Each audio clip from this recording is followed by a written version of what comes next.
Okay, this is our today's topic. Posting from subdivided journal into the ledger. Okay. What we know कि हमारे पास जो books of original entry या books of primary entry हैं, basically for cash transactions cash book है,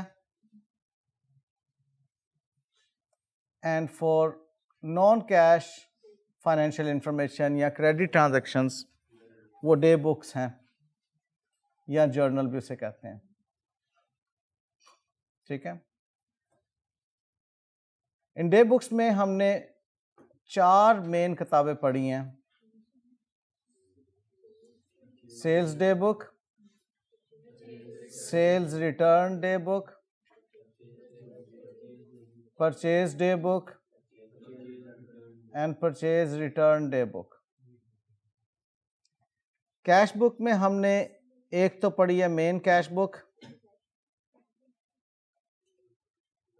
जो कि single column, 2 column और 3 कॉलम होती है, और दूसरी हमने पढ़ी है पैटी कैश बुक.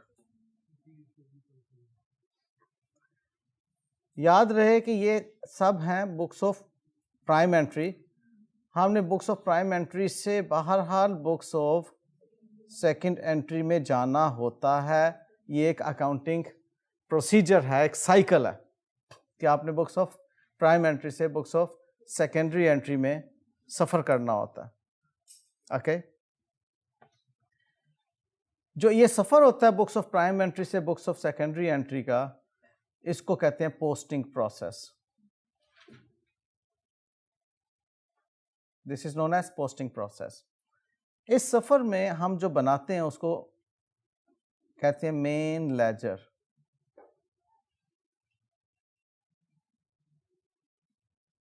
और दूसरा हम इसमें बनाते हैं बुक्स ऑफ सेकेंडरी एंट्री में, उसको कहते हैं मेमोरेंडम लेजर.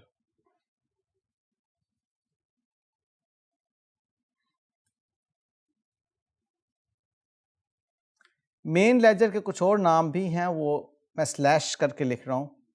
उसको हम कहते हैं जनरल लेजर, या उसको हम कहते हैं नॉमिनल लेजर.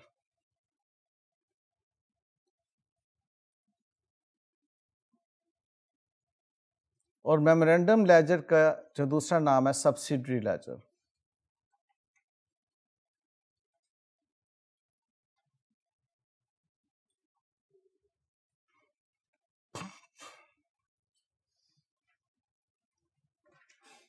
जो मेन लेजर है वो ट्रायल बैलेंस की तरफ सफ़र करता है.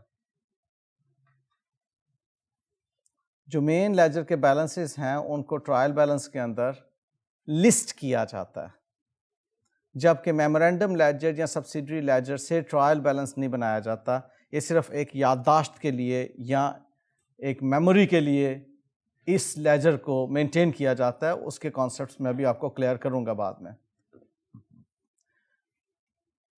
तो जो हम पढ़ने जा रहे हैं वो मेन लेजर पढ़ने जा रहे हैं, जिसको आप जनरल लेजर भी कह सकते हैं, नॉमिनल लेजर भी कह सकते हैं.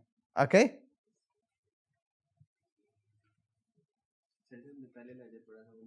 जी हाँ. तो 3 मेन चीजें हो गई, books of prime entry, books of secondary entry and trial balance.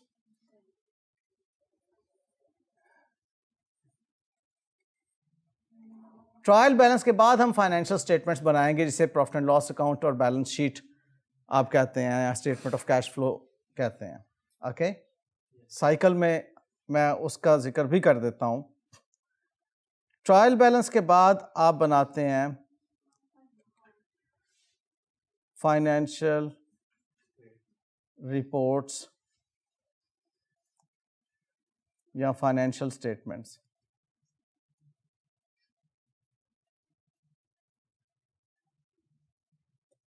और इसको फाइनल अकाउंट्स भी कहते हैं.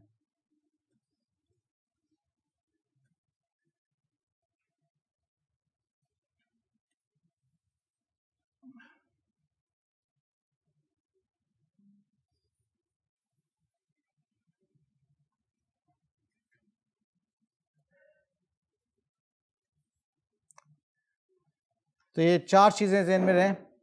साइकिल में हम इस वक्त साइकिल में बी के ऊपर हैं, books of secondary entry ledger बनाने जा रहे हैं from the sub division of journal. उसके बाद ट्रायल बैलेंस, उसके बाद फाइनल अकाउंट्स। और फाइनल अकाउंट्स में हम क्या इनफैक्ट बना रहे होते हैं, statement of financial position,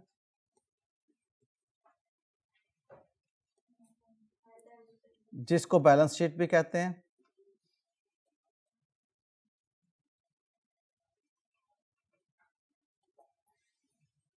statement of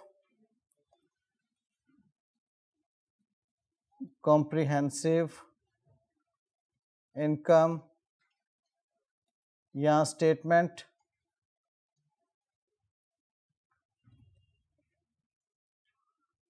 of profit और लॉस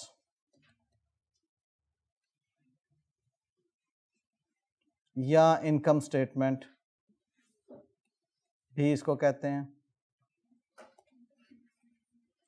और फिर स्टेटमेंट ऑफ कैश फ्लोज,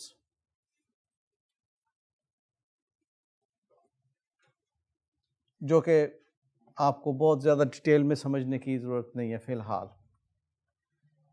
तो ये ब्रीफ ओवरव्यू है आपके अकाउंटिंग साइकिल का। मैं अब आपको डिस्कस करने जा रहा हूं कि आपने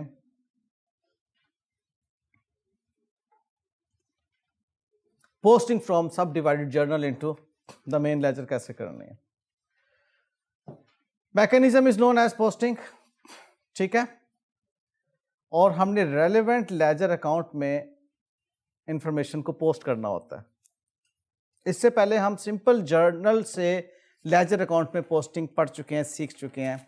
हम देख चुके हैं कि सिंपल जर्नल में आपको डेबिट एंड क्रेडिट मिला करता है। उस डेबिट एंड क्रेडिट को आपने लेजर में उसके डेबिट वाले अकाउंटिंग हेड में और क्रेडिट वाले अकाउंटिंग हेड में पोस्ट करना होता है। लास्ट लेक्चर में हमने देखा था परचेज जर्नल बनाना, और परचेज जर्नल बनाने के लिए हमने एक मंथ में होने वाले जितनी परचेजेस की ट्रांजैक्शंस थी जिनके अगेंस्ट क्रेडिटर या अकाउंट्स पेएबल पैदा हो रहे थे, उनको हमने एक लिस्ट में लिख लिया, डेट सीक्वेंस में उनकी अमाउंट्स लिख लें और उसको टोटल कर लिया। यहाँ तक हमने सीखा था लास्ट लेक्चर में। एम आई राइट? कोई एम्बिग्यूटी, कंफ्यूजन, क्लैरिटी है? अब मैं सिंपल आप लोगों को याद दिला रहा हूं कि जो परचेजेस हैं ये सिर्फ और सिर्फ क्रेडिट परचेजेस हैं, गुड्स परचेज्ड ऑन क्रेडिट। और क्रेडिट परचेजेस जो हैं, परचेजेस एक्सपेंस को डेबिट की जाती हैं और अकाउंट्स पेएबल को क्रेडिट की जाती हैं। अकाउंट्स पेएबल कौन है? जिसको हम क्रेडिटर भी कहते हैं, ठीक है। अकाउंट्स पेएबल या क्रेडिटर एक ही बात है, उसको क्रेडिट की जाती हैं। और अमाउंट जो है वो अगर हम टोटल के साथ काम कर रहे हैं तो टोटल होगी 25031। अब इसकी जब पोस्टिंग करेंगे तो इन अ वे हमें एक तो टोटल क्रेडिटर्स का अकाउंट बनाना होगा। टोटल क्रेडिटर्स का account, if you do recall your previous learning, जिसमें कि हमने देखा था एक टी स्टाइल का लेजर अकाउंट बनाया जाता है। ये साइड डेबिट है, क्रेडिट है। अब क्रेडिटर्स का अकाउंट जो है वो क्रेडिट हो रहा है, देयरफॉर हम क्रेडिटर्स की क्रेडिट साइड पर ये अमाउंट लिखेंगे और रीज़न उसकी क्या, परचेजेस, ये लिखेंगे। और डेट, हम फाइनल डेट को ये अकाउंटिंग एंट्री पोस्ट कर रहे हैं। अब इसमें परचेजेस डेबिट हो रही हैं, देयरफॉर परचेजेस का जो लेजर अकाउंट है, अगेन इसको आप टी शेप में देखिए कि इसको हमने स्प्लिट किया दो हिस्सों में। अब परचेजेस डेबिट हो रही हैं, लिहाजा डेबिट साइड पर इसकी पोस्टिंग आई। उसकी रीज़न क्या है? अकाउंट्स पेएबल या क्रेडिटर्स की वजह से परचेजेस डेबिट हो रही हैं, डेबिट साइड पर पोस्टिंग आई। और उसकी रीज़न ये आपने लिखी, टोटल अमाउंट 25,031 आपने लिख दी। ओके, ये वाली अकाउंटिंग एंट्री आपके जहन में हो रही होगी, डेबिट या credit. Otherwise by the time जब आपको अच्छी प्रैक्टिस हो जाएगी तो आपको मालूम है कि परचेज जर्नल में रिकॉर्ड होने वाली जितनी भी ट्रांजैक्शंस है तमाम की तमाम ऑन क्रेडिट हैं। देयरफॉर उसके अगेंस्ट आपने परचेजेस को डेबिट करना है, ये डेबिट साइड, और अकाउंट्स पेएबल को आपने क्रेडिट करना है, ये उसकी credit side. Got the point? आगे चलते हैं। Sales journal. अब सेल्स जर्नल में जो नाम यहां पर लिखे गए हैं वो तमाम के तमाम कौन हैं? अकाउंट्स रिसीवेबल यानी कि डेटर्स। अब अकाउंट्स रिसीवेबल डेटर्स 25,044 के हैं। सिर्फ याद दहानी के लिए आपको अकाउंटिंग एंट्री इसकी किए देता हूं। अकाउंट्स रिसीवेबल या debtors debit and sales income के तौर पर क्रेडिट। कहीं कोई गुड्स डेबिट या क्रेडिट नहीं हो रहे बेटा। 25,044 इज द अमाउंट। आपने डेटर्स डेबिट किए हैं टोटल अमाउंट से। डेटर्स अकाउंट की डेबिट साइड पर, ये उसका टाइटल है, उसकी डेबिट साइड पर आपने वो अमाउंट लिख दी और रीज़न सेल्स की, और सेल्स आपकी क्रेडिट हो रही हैं। सेल्स अकाउंट की क्रेडिट साइड पर आपने अमाउंट वो लिख दी और रीज़न उसके डेटर्स अकाउंट है, और डेट जो आपकी टोटल वाली डेट है वो लिखेंगे क्योंकि टोटल वाली डेट पर ये काम हो रहा है, March 31। Got the point? Any difficulty? ये पोस्टिंग हमने पहले भी सीखी हुई है जी बेटे। कल वाली बात मैं बाद में आपको समझा देता हूँ। सिर्फ ये ज़हन में रखें कि परचेज जर्नल और सेल्स जर्नल के अंदर जो ट्रांजैक्शंस रिकॉर्ड की जाती हैं वो क्रेडिट ट्रांजैक्शंस होती हैं। कैश सेल्स या कैश परचेजेस सेल्स जर्नल या परचेज जर्नल में नहीं लिखी जाती। ओके, यहाँ पर जितनी भी ट्रांजैक्शंस है वो तमाम की तमाम जो हैं वो क्रेडिट की ट्रांजैक्शंस हैं। पहले मैंने परचेज जर्नल में रिकॉर्डिंग की है, सेल्स जर्नल में रिकॉर्डिंग की है। होता यही है कि आप इनको आसान बनाने के लिए जितनी भी क्रेडिट ट्रांजैक्शंस हैं उनको एक ही बुक के अंदर रिकॉर्ड कर लेते हैं और बाद में इकट्ठी उनकी एक पोस्टिंग करते हैं।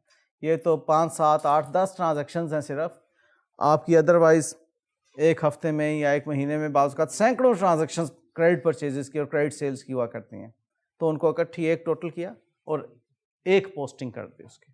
ठीक है जी बेटे, लेजर में टोटल करके पोस्ट कर रहे हैं आप, ये देखें। ओके वेल, इसकी इंपॉर्टेंट टिप्स क्या है? Sum means total. Abdullah, sum of purchase journal is posted into the purchases account and creditors account. Total उसका आपने करना।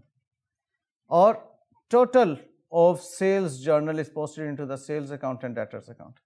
ठीक है,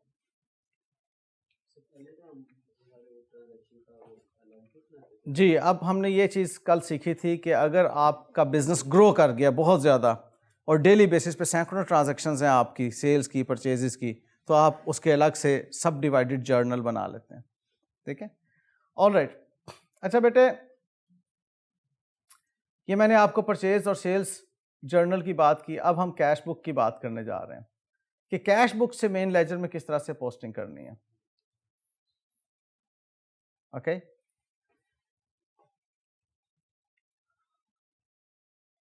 कॉम्प्लेक्स लग रहा है? बहुत से एरो हेड्स नजर आ रहे हैं। थोड़ा सा अपने आप को रिलैक्स मोड में लेकर आओ और फिर इसको समझने की कोशिश करो। कैश बुक की रिसीट साइड और पेमेंट साइड थी, रिसीट्स और पेमेंट्स, और मैंने आपसे कहा था कि इसी तरह पे बनाई जाती है। अब हो क्या रहा है कि कैश बुक की ये रिसीट साइड है जिसमें कि आपको कैपिटल की वजह से 20,000 कैश रिसीव हुआ, यही सीखा था। अभी सिर्फ मैं कैश बुक एक किस्म की रिवाइज करवा रहा हूँ आपको। डेटर से आपको 5000 रिसीव हुआ, कमीशन से आपको 2000 रिसीव हुआ, सेल से 10000 रिसीव हुआ, टोटल आपको ये रिसीट्स हैं। ठीक है, अब ये जो टोटल रिसीट्स हैं आपकी, इन सब की वजह से आप देख रहे हैं कि कैश डेबिट हो रहा है, और ये रेंट, क्रेडिटर्स, स्टेशनरी, परचेजेस, इनकी वजह से आपका कैश क्रेडिट हो रहा है, पेमेंट साइड पर है। तो इन अ वे आप यूं कहिए कि कैश के लेजर अकाउंट में पोस्टिंग हो चुकी हुई है उसकी। इसको रिकॉर्ड ही ऐसे किया जाता है कैश बुक को कि उसको फिर लेजर अकाउंट बनाने की जरूरत पेश नहीं आती। यही वजह है कि कैश बुक, गौर से सुनना जो मैं अल्फाज अब बोलने जा रहा हूं, कैश बुक एक ऐसी बुक ऑफ अकाउंट है जो कि बुक ऑफ प्राइमरी एंट्री भी है और बुक ऑफ सेकेंडरी एंट्री भी है। अमूमन ये वाला क्वेश्चन एमसीक्यूज में पूछ लिया जा रहा होता है कि वो कौन सी बुक्स ऑफ अकाउंट है जो कि बुक ऑफ प्राइमरी एंट्री भी है और बुक ऑफ सेकेंडरी एंट्री भी है। आप कहेंगे कैश बुक। रीजन, क्योंकि इसको ओरिजिनली सबसे पहले इसमें ट्रांजैक्शंस रिकॉर्ड की जाती हैं, और फिर जब आप कैश बुक बनाते हैं तो कैश का लेजर अकाउंट बनाने की जरूरत नहीं पेश आती। तो बुक ऑफ सेकेंडरी एंट्री भी हुई ना, और बुक ऑफ सेकेंडरी एंट्री आपको पीरियड एंड पर बैलेंस दे देती है, आपको लेजर अकाउंट बनाने की जरूरत नहीं है। अब इसका मतलब है कि कैश ने जो डेबिट होना था 20,000 से कैश अकाउंट डेबिट हो गया, अब कैपिटल को क्रेडिट करना है, देयरफॉर आप कैपिटल का अकाउंट बनाएंगे और कैपिटल की क्रेडिट साइड पे 20,000 आप लिख देंगे। ये देखो, अब कैश की डेबिट साइड पे डेटर्स की वजह से 5,000 है, तो आप डेटर्स का अकाउंट बनाएंगे और डेटर्स की क्रेडिट साइड पे 5,000 लिख देंगे, क्योंकि डेबिट में कैश में आ गया ना। अब सेकंड इफेक्ट उसका आपने देना है, सेकंड इफेक्ट आपने डेटर्स में क्रेडिट कर दिया। अब कैश अकाउंट डेबिट है कमीशन की वजह से, तो कैश अकाउंट को तो डेबिट चला गया, अब इसका क्रेडिट जाना कमीशन में, आप क्रेडिट साइड पे कमीशन की वजह से कमीशन के अकाउंट में क्रेडिट साइड पर कैश की वजह से अमाउंट पोस्ट कर देंगे। Sales is the reason for this debit of 10,000। अब सेल्स के अकाउंट में जाएंगे और सेल्स को क्रेडिट कर देंगे 10,000 से, रीजन इज कैश। इन सब की रीजन जो है कैश थी, कि इसका सेकंड इफेक्ट जो है कैश में पड़ा हुआ। Point clear? अब इधर आइए, रेंट पे किया है, कैश अकाउंट को क्रेडिट किया आपने 5,000 से, तो जो रेंट अकाउंट है वो डेबिट हो रहा होगा, रेंट की डेबिट साइड पे आप 5,000 लिख देंगे। क्लियर? क्रेडिटर्स 4,000 से कैश में क्रेडिट हो रहे हैं, तो क्रेडिटर्स के अपने अकाउंट में वो डेबिट हो जाएंगे, ये क्रेडिटर का अकाउंट। ओके, फिर स्टेशनरी आपने परचेज की 1,000 से कैश क्रेडिट हो रहा है, तो स्टेशनरी का जो लेजर अकाउंट है उसमें वो स्टेशनरी में डेबिट साइड पर, रीजन क्या है? कैश। इन सब की वजह से कैश रीजन है। और परचेजेस 8,000 से आपने कैश को क्रेडिट किया है, तो परचेजेस का आप हेड ऑफ अकाउंट डेबिट कर देंगे, उसके लेजर अकाउंट में रीजन क्या है? कैश है। तो कैश बुक से यूं हम पोस्टिंग करते हैं उससे रिलेवेंट लेजर अकाउंट के अंदर। It's not a complex topic, बहुत इजी है। एक जगह पर डेबिट हुआ, दूसरी जगह पे आपने उसको क्रेडिट करना है, रीजन आपके सामने मौजूद है, आपको कहीं से सोचने की जरूरत नहीं है कि कौन से लेजर अकाउंट ओपन होने हैं। Followed? Cash book is considered as a ledger account for cash transactions, इसलिए इसको बुक्स ऑफ सेकेंडरी एंट्री भी कहते हैं। Considering first effect of cash has already been posted in the cash account, the second effect of the cash receipts and payment is posted into the relevant ledger account. उसको उसके relevant ledger account में second effect को ले जाएंगे। This is what we did. Accounting cycle में मैंने आपको ये बातें बताई। फाइनेंशियल इंफॉर्मेशन अकर होती है, वाउचर बनता है या सोर्स डॉक्यूमेंट है, जर्नल में जाते हैं, जर्नल को डे बुक भी कहते हैं, लेजर बनता है, उससे ट्रायल बैलेंस बनता है, उसके बाद फाइनेंशियल स्टेटमेंट्स बनती हैं। ठीक है, अकाउंटिंग साइकिल है।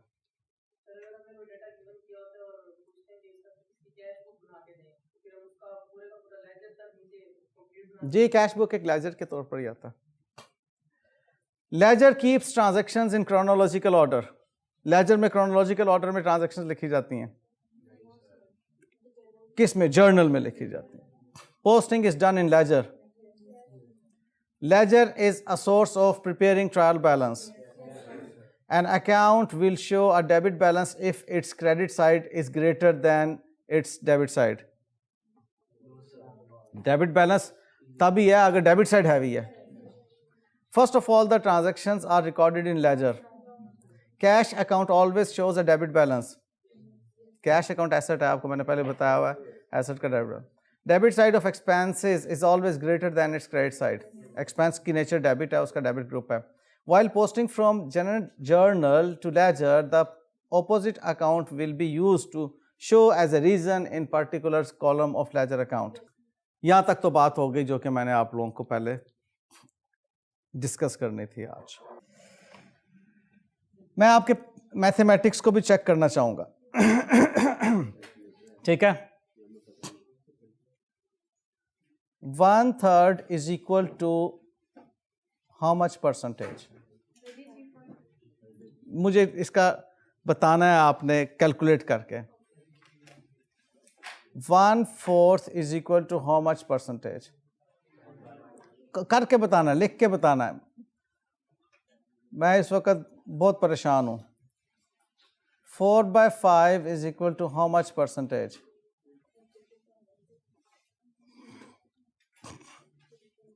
1 minus 2/3 is equal to how much percentage?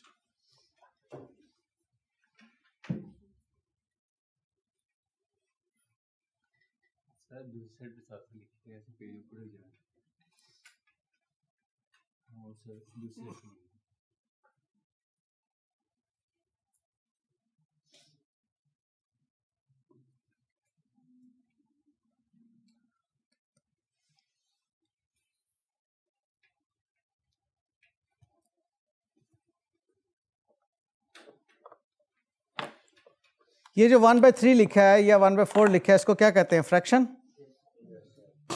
Fraction में। और अगर मैं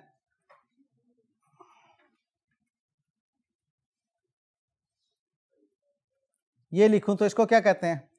डेसिमल में। तो 0.025 is equal to how much percentage?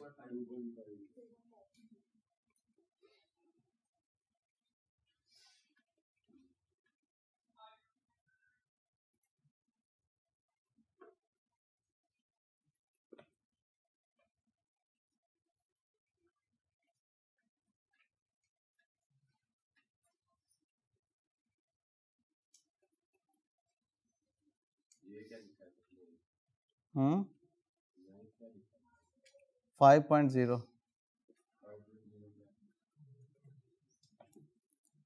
Sorry, आगे गलत हो गया।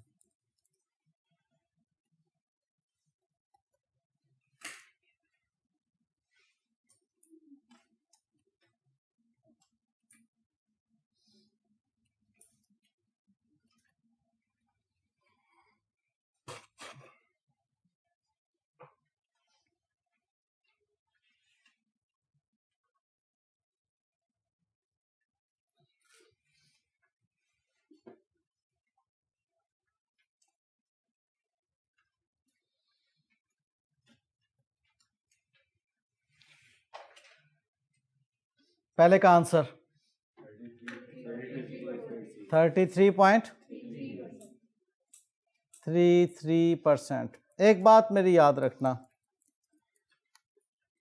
याद रहेगी या बस मैं ही आप लोगों का वक्त ज़ाया कर रहा हूँ?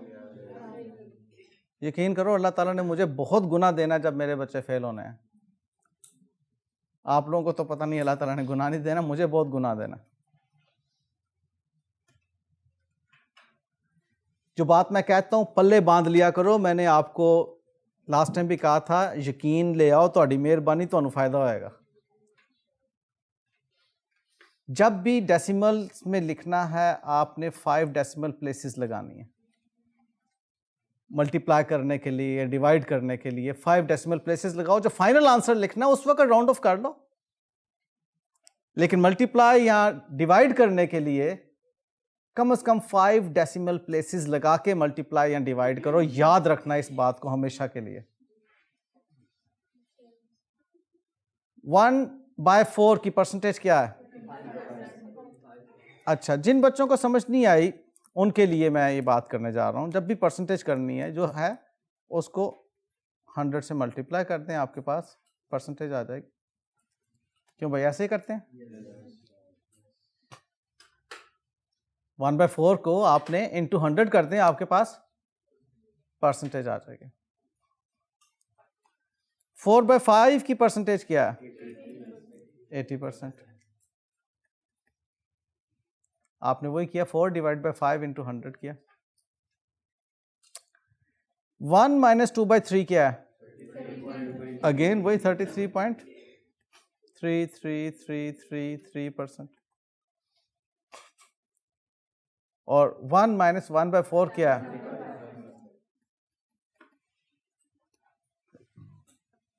मेरे जिस बच्चे को समझ नहीं आई बिला तकल्लुफ सवाल कर सकता है, इस वक्त मैं नाराज नहीं होऊंगा,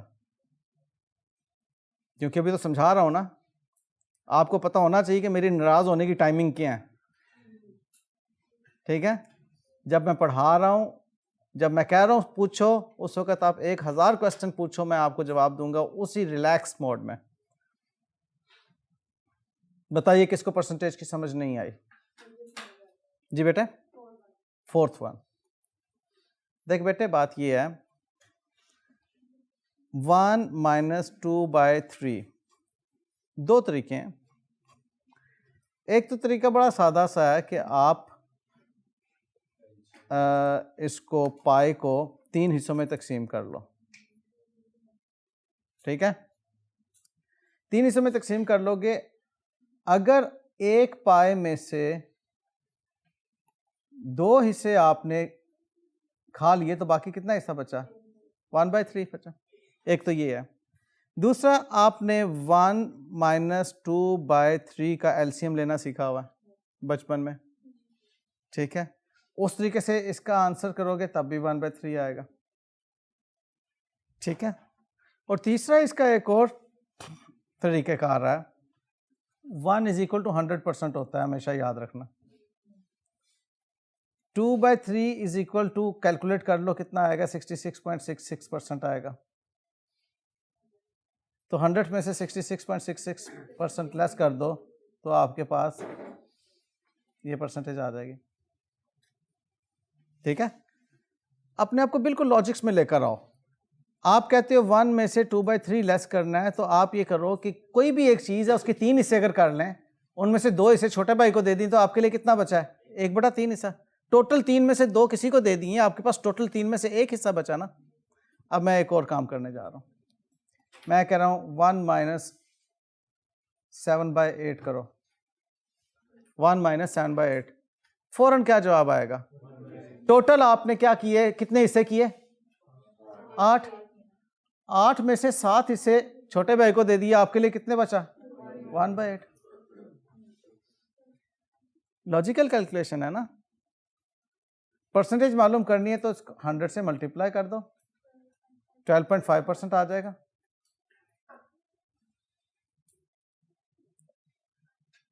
ओके,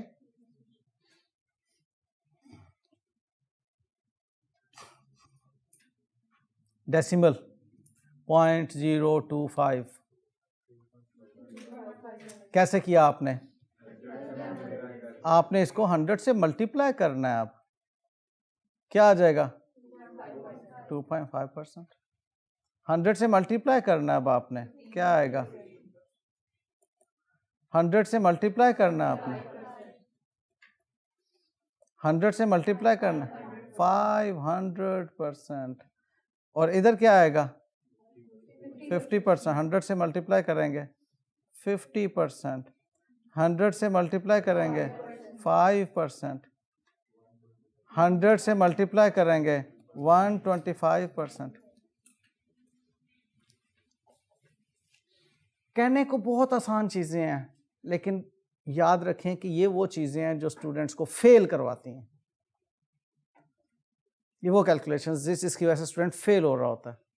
उसको डेबिट क्रेडिट आता है, उसको पोस्टिंग आती है, लेकिन वो जैसे मैंने आपको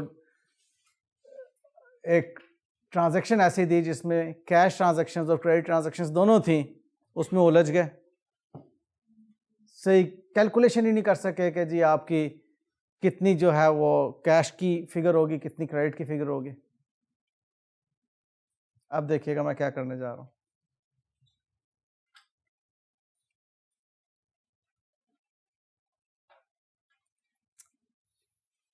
okay,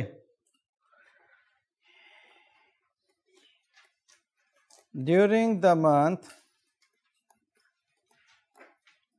rupees 700,000 was paid for the following expenses: 1, 2, 3, and 4. Rent, electricity bill,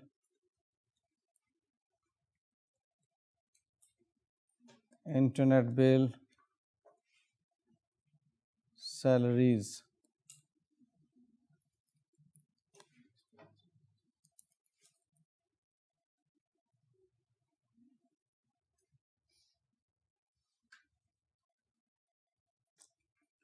Rent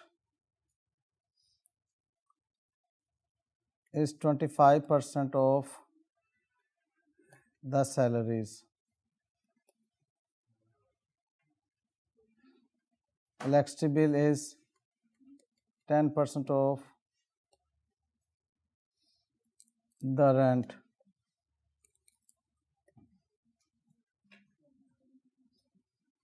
Internet is 1.25 times of the rent.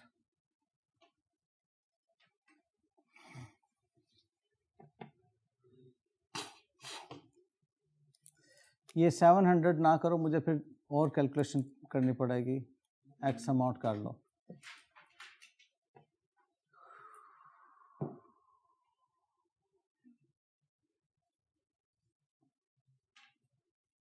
चलो मैंने फिलहाल बात को आसान कर दिया। सैलरीज 300,000। चलो बताओ, how much was the total amount of cash paid? Journal entry पास करें। जी हाँ, रेंट कितना है जनाब? 75,000। इलेक्ट्रिसिटी बिल कितना है जनाब? 7,500। इंटरनेट कितना है जनाब? 90। ठीक है, और ये 300,000। टोटल कितना आपने कैश पे कर दिया? ओके, अकाउंटिंग एंट्री क्या होगी आपकी? Rent debit, electricity bill debit, internet bill debit,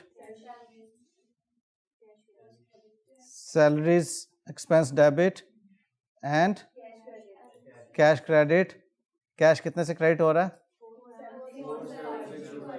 476,250। और ये उसकी अकॉर्डिंगली जो अमाउंट्स हैं 75,000,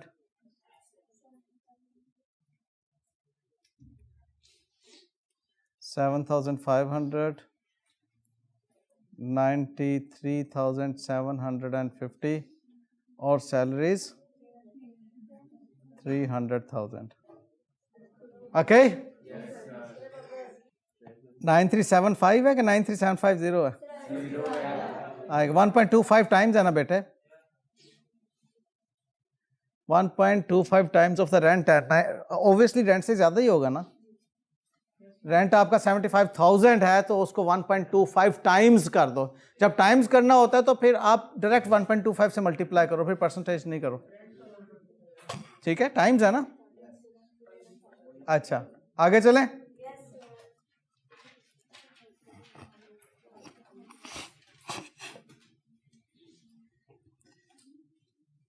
Sales of rupees 750,000 were made on credit to a customer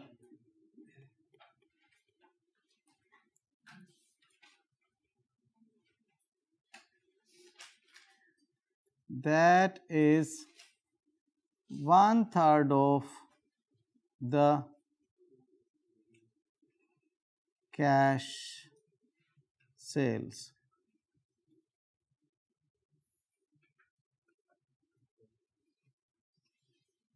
Past journal entry for total sales. मैं इतने मुश्किल सवाल नहीं दे रहा जितने मुश्किल अभी इंशाल्लाह ताला आई कैप में आने हैं. वर्डिंग आई कैप ने ये तो नहीं लेनी, वर्डिंग जो मैंने दी है उसने कुछ और कर देना है. जस्ट तो बेटे क्या कह रहा है, 1/3 of the cash sales. Cash sales का 1/3 है. खेल रहा हूं, बिल्कुल खेल रहा हूं मैं. अब देखो ना, आप देखो बेटे मेरे, please, are you all with me?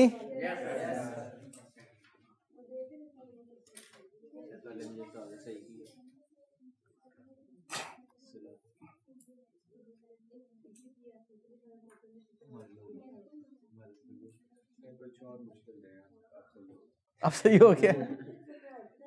अब वो क्या कह रहा है, क्रेडिट सेल्स जो है, कैश सेल्स 750 की हैं जो कि क्रेडिट पर सेल्स की हैं, that is 1/3 of the cash sales.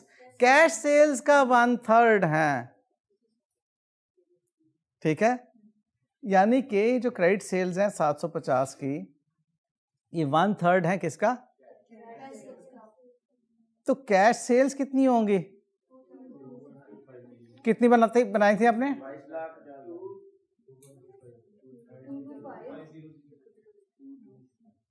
अब जरा इसका एक क्रॉस चेक करो. 2250 को 3 पे डिवाइड करो, 750 आता है कि नहीं आता? तो इसका मतलब सही हो गया. टोटल सेल्स कितनी हो गई?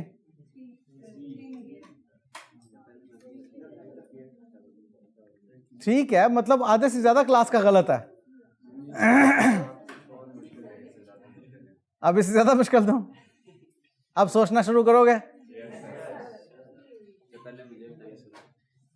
आपने सही किया था. अब बस ठीक है, वक्ती तौर पे सुलह हुई है.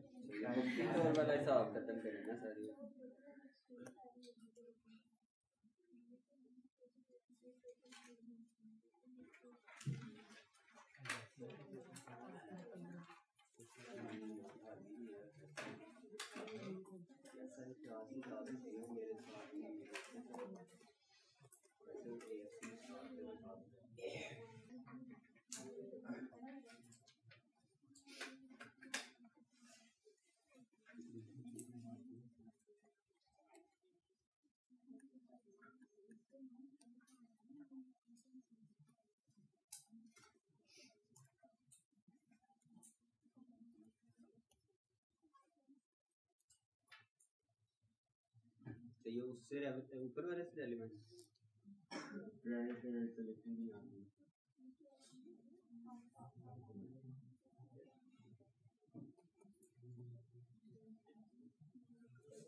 तो क्या ऐसे ऊपर वाले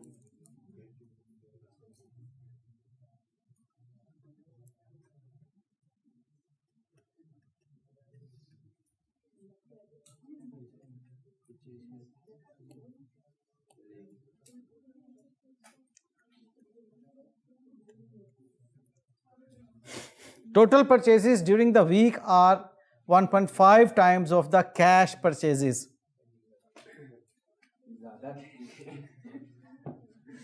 Total purchases are 1. जी बेटा, ये नोट कर लो, ये मैथमेटिक्स ही है, सिर्फ सिंपल मैथमेटिक्स है. चलो सही है. Total purchases during the week are 1.5 times of the cash purchases. Cash purchases दी नहीं हुई. Past journal entry for purchases if credit purchases are 35,000. करो, ट्राई मारो, करो करो करो.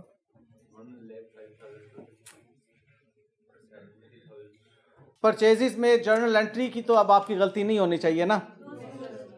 आपकी परचेजेस डेबिट हैं और कैश क्रेडिट है और क्रेडिटर्स या अकाउंट्स पेएबल क्रेडिट है, ठीक है।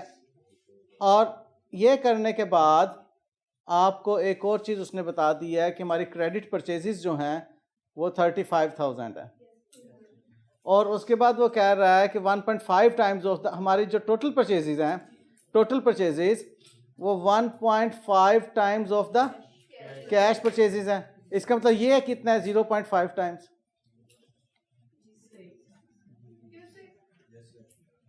मेरा बेटा उसने देखो ना ये क्या कहा है, 1.5 times of the cash. Total purchases जो है ये टोटल परचेज है ना, ये 1.5 टाइम्स किसका है, कैश परचेज का। जिसका 1.5 टाइम्स है वो तो वन टाइम ही हुई ना।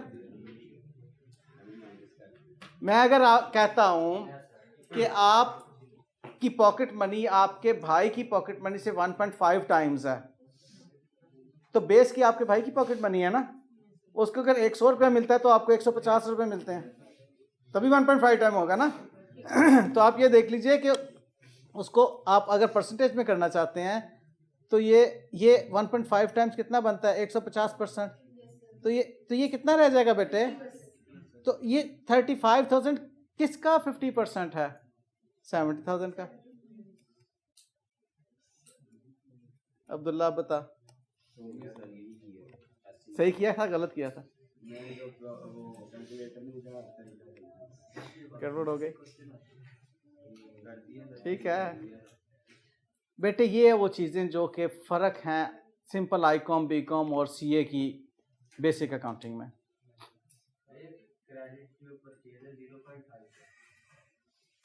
0. देखो आधा कर दिया ना, ये 1.5 में से 1 लेस करेंगे तो बाकी 0.5 आएगा ना। सिंपल मैथमेटिक्स है बेटे, ये तो बहुत सिंपल मैथमेटिक्स है। नहीं आप ये रिस्क लें, ये रिस्क नहीं है, ये तो लॉजिकल कैलकुलेशन है। आप इसको इस तरह से सोचें, सिंपल सोचें, कॉम्प्लेक्स ना सोचें, ठीक है बेटे।